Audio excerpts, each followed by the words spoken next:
I saw a figure walking from that door like this, not running, but just very methodically. It's a haunting image that stays in my mind.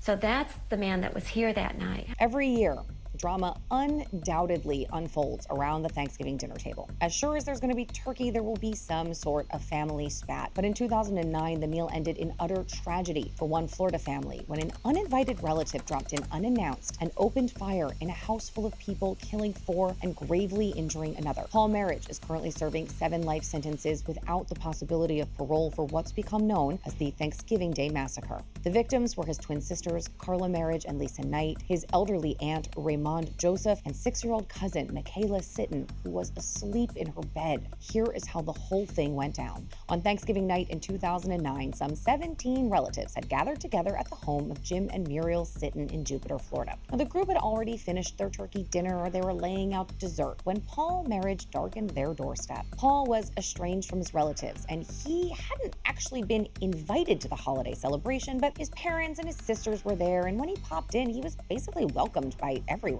And despite his unexpected appearance, Paul was acting, for lack of a better term, normal.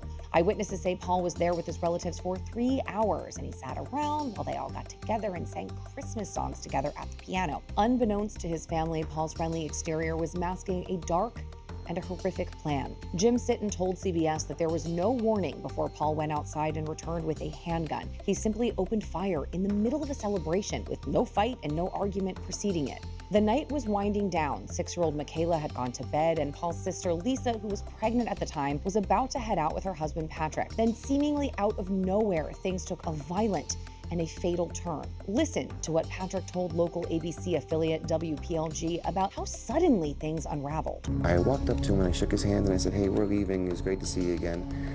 And he looked at me and he said, why don't you stay a little while longer?" I turned to get the food from my sister-in-law who was holding it, and then it was like bang, bang, bang. And I felt like I gotten hit in the stomach. Patrick described Paul as having a lot of built-up rage, and as he laid there with multiple gunshot wounds, he recalled his would-be killer saying he had been waiting 20 years to do this. By the time first responders arrived on the scene, 4 people and 1 unborn child were dead. Patrick Knight was barely clinging to life, and another cousin suffered non-life-threatening injuries. Knight was put into a medically induced coma, he lost a kidney, and when he woke up months later, he learned that his pregnant wife didn't make it. Meanwhile, immediately after the mass murder, while the house was in utter chaos, Merhige fled the scene. Paul Merhige was on the lam, and a nationwide manhunt was underway. He even landed on the FBI's most wanted list. He managed to evade authorities for more than a month, but on January 2nd, 2010, law enforcement captured him in the Florida Keys thanks to an episode of the popular crime show America's Most Wanted. The show featured an in-depth segment on the murders, and his face was plastered all over it. Soon after it aired, a viewer recognized him and contacted authorities. U.S. Marshals busted down the door of a motel room in Key West where Paul was holed up, and they took him into custody.